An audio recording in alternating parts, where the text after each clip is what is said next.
So you'll know by now that energy bills are going up by an absolutely shocking 80% on the 1st of October 2022. It's an unbelievable amount of money that add on to already expensive bills. Remember, they went up by 50% back in April. It means that the average household will be paying £3,549 a year, which works out at roughly £297 every single month for their gas and electricity. Now, that alone is terrifying for a lot of people. It's terrifying for me. I'm sure it's terrifying for you. But I think there's also a fair amount of misunderstanding around the price cap. So I want to sort of give you that kind of basis of what it is, how it actually works, and how to give you a rough idea of what you'll be paying under these new prices from October onwards. And I also want to look at where they might go after that, because the price cap, this time it's from October, only runs until the end of December. There will be another increase in January. And we'll also talk about maybe some of the things you can do to help you manage that. So let's start off, shall we? Let's talk about what the price cap is, exactly what it works. The name of it, energy price cap, it sounds like this is the most a bill can be. Okay, it's a cap on how much the energy companies can charge you for your energy. But of course, you've got to remember that no one pays the same amount for their energy bills, because energy is based on how much you use. Energy costs how much you use. You might pay, if you're paying by direct debit, a set amount every month. But again, that is averaged out over the 12 months based on your average usage of the year before. Again, if you used less energy in a year, then you might end up with credit on your bill. If you used more energy in the previous year, you might end up in debt and owing them money. So that is really, really integral here. The energy price cap is based on how much energy you use, not the most they can charge you. And when we talk about how much energy they can charge you on your usage, that's split up into a couple of different factors as well. Because obviously there are different charges for gas and for electricity.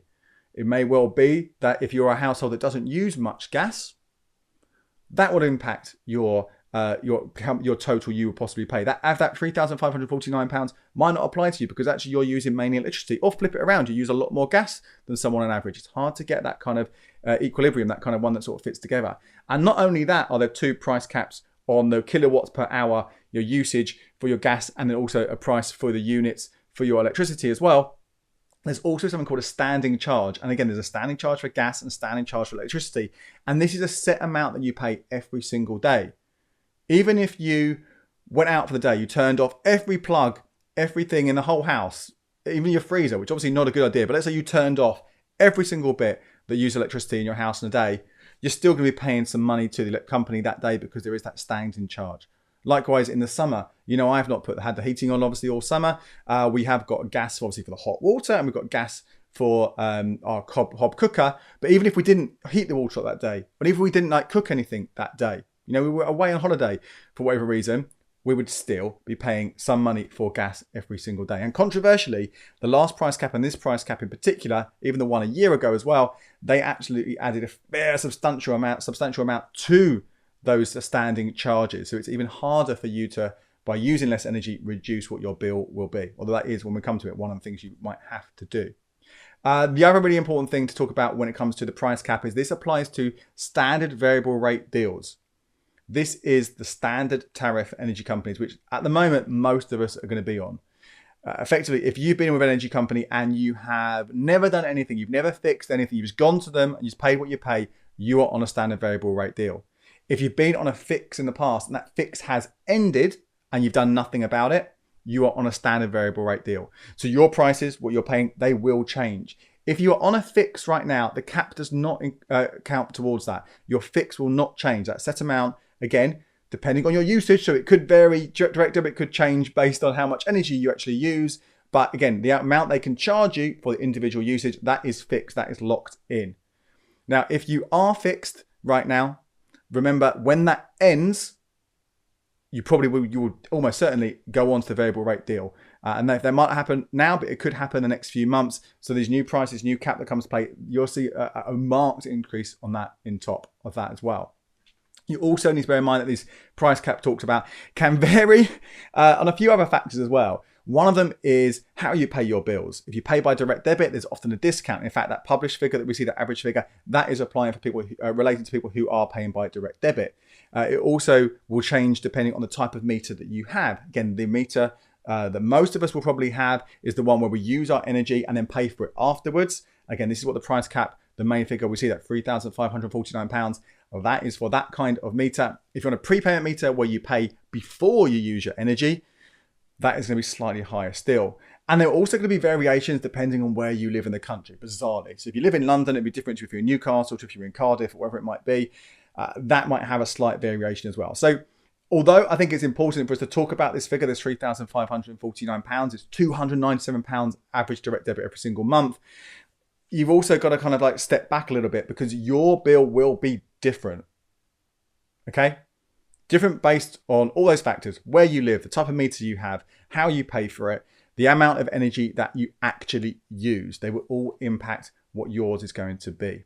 So I guess the logical extension, the next question is, what will I be paying then? If this is an average and all those things you talked about there mean actually my usage is going to be quite different, what do I do to get an idea of what I'm paying? Sadly, it's very complicated. You're not going to be able to get an absolute 100% accurate an idea of this. The quick one, the cheap one, the method that I'm probably most happy to use is just to add 80%. Remember, that's what the increase the price cap is in October. Add 80% to your current direct debit. This assumes that your current direct debit is accurate, that you're not overpaying or underpaying. There is obviously a chance that you are doing that. If you have a look at your bill and you see there's a debt on there that you owe money, your current direct debit is too low. It's underpaying. So you may well find that when the energy company gets in touch and tells you your new direct debit, it is more than 80% because they need to make up the money you owe and get it there ready for this increase. Plus, bear in mind that the summer bills, you know, we use less energy right now, so we should be accruing some credit rather than debt on our accounts. If you haven't been doing that, they might want to factor that in and give an even larger increase. If you do have some credit on your bills already, don't assume that that's going to be knocked off this new direct debits as well, because that is already there in preparation for the fact that we use more energy in the winter and therefore our bills are higher. But again, there are lots of things coming to play there that it might not be a solid 80% added on top. But again, it gives you a rough idea of what you need to factor in, what you need to make sure you can afford. I'd also be really careful here and do just make sure that they do get in touch and they do change this. We know prices are going up on the 1st of October. If they don't change your direct debit and they keep it at where it is right now, that might make it more affordable for you in the short term, but that means you are going to be accruing, even more debt on your bill, or start to accrue it if it's not there already. So you want to make sure there is at least some kind of increase in there, because you don't want to be in a situation where when it comes round to early next year or whatever it is, and there's another increase on top, that you've got hundreds and hundreds and hundreds of pounds that you owe. That is a possibility. Hopefully it won't be the case. But again, do keep an eye out for that yourself. You might find that you've also got that flexibility within your account to actually manually change it yourself. Now, that's a kind of a rough, broad idea. Money Saving Expert does have a tool. I've not used it myself. They've only just launched it. But you can put in your energy usage over the last year and where you live in the country, and they'll give you a slightly more accurate prediction of what your bills will be. Again, does depend on what the energy company does with your direct debit, because direct debit is the average, not necessarily based on your previous usage, not your actual usage right now. So if you have been using more this year, or if you try to use less, again, that won't be reflecting necessarily how much you pay right now. You'll have to keep an eye on those things and make sure that if there is some stuff that you can bring those down and maybe alter those again to better reflect what you're paying. Now, there is obviously some help coming. So they've talked about this £297 average. We know that from the 1st of October, for 6 months, there's going to be a £67 payment made on each of our bills. Sometimes it will come straight off the bill. Sometimes we'll pay our bills and it gets sent back to us. If you want a prepayment meter, maybe it'll be sent as a voucher. There's lots of different things. I did speak about this in a video when it was announced back in May. But I'm not going to go over this too much right now, because there could well be more support coming, from the government. We don't know. The new Prime Minister is going to be announced at the beginning of September. At some point, hopefully in the first few days, but maybe in the first few weeks of that new administration, they will be telling us what they are going to do to help us, not just with energy bills, but the broader cost of living crisis. That may well change things. There's been talk of pausing, freezing the price cap, although we'll be paying for it in the longer term. There's been talk of maybe more direct help for people alongside those other payments for people on benefits that were announced back in May as well. Who knows? I will do a video for you here on the channel to get you know exactly what's happening. So make sure you hit subscribe, so when that happens, you get all the latest info. What I would say though is there's no guarantees of anything coming. There's no guarantees that that will apply to you. There's no guarantees that will happen in time for the October increase. Some of these changes take time to implement, some of the support that comes through. It may well be that the cuts are elsewhere. It's on things like VAT, which is great if you want to buy something, but if you don't want to or can't afford to, it won't necessarily help you with a bill situation. So do prepare for these increases right now. And as I said, I wanted to talk about that this could happen again. It's very likely to happen again. Let me show you. This is how the prices cap has changed since it launched in 2019. You saw at the beginning, most months it was average price direct debit was around sort of £95 to £100. We saw this time last year, October 2021, a quite a hefty 12% increase, quite a large one, which took us over £100 just for the second time on average. But then that 54% that came into play on the 1st of April, massive increase. Didn't think it could get worse. We've got the 80% increase that is coming in October. And I said the price cap is now being reviewed every 3 months rather than every 6 months. So at the end of November this year, we will get told what the price cap will be for the 1st of January 2023, for 3 months. Its current predictions are looking at around £5,400 for the year. That is an absolutely just shocking amount, isn't it? Really, really, really scary. That would give an average monthly direct debit of £442 if it was around £5,300. So this is going to carry on and there must be some kind of substantial support or help or changes announced in the next few weeks, the next month. This is where we're going. So be absolutely, prepared for that as best as you possibly can.